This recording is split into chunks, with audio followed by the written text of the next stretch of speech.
Nandito po kami sa Binagyo, sa Talisay, Batangas.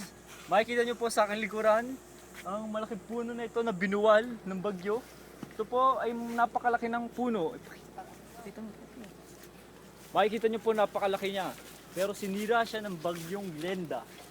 Siya lamang po ang bagyo na nakapagpatumba sa punong ito. Tara po at kausapin po natin ng isang residente dito sa Talisay, Batangas para malaman po natin ang buong detalye. Sir, mga anong oras po na nalasa yung bagyo? Mga alas 5:30, mga mag-alas 5:30 na gabi, pero umaga na. Ayun po, ang isang yun ay hindi ko na po alam kung ano ginagawa nun. Baka po na-trauma yung pagkabagyo. Ewan ko lang po doon. Pero Sige po. So, yung puno po yung gano'n na po katanda yan? may mga 65 years old ay hindi So, pa matanda pa po yan sa inyo, sir? ay mas matanda pa talaga yung mga sinauna pa. So, paano po nyo nalaman na yun ang parte niya? Nakita ko pa dyan yung taon tabon. Taon tabo, nandiyan mo po Nandiyan nakita. pa. So, talagang mga sinaunang puno talaga yan? Oo, ayun lang talaga nakapagputumba sa poke na lang bagyo yan. Talaga.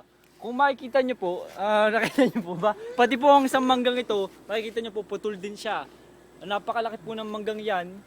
Tapos makita nyo po yung lalaking yun. Ayan Siya po. po yung napapaghinilaang na trauma dahil sa bagyong Glenda. Tara po at ating kausapin. Glenda? Eh, tama mo, pati pakikinig, na-trauma na talaga to. Ayaw na ng ganda.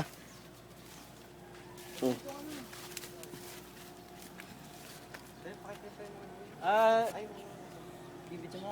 Dito mo na sa akin. Ito po, kausapin po natin yung lalaki na paghinalaang na trauma dahil sa bagyong Glenda. Sir, ano po masasabi niyo Ay, sa... sadya naman. Sir, pwede po ba kayo makausap sa nangyari po sa Ay, bagyo? pakingga. Sir, importante lang para po sa mga mamamayan na natin na gusto makabalita tungkol sa bagyo. Oh, ay ang bagyo. Ay, mamaya pa natin.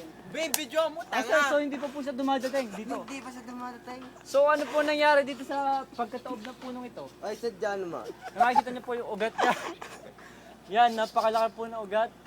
Pero napakalaki puno pa pero tinaob ng bagyong Glenda. Babe, nakayat. Ako muna nga, Ako nagtawag dyan. Kayo po. Ayun ang inakay. Nakita ko na. Listen now! Report it!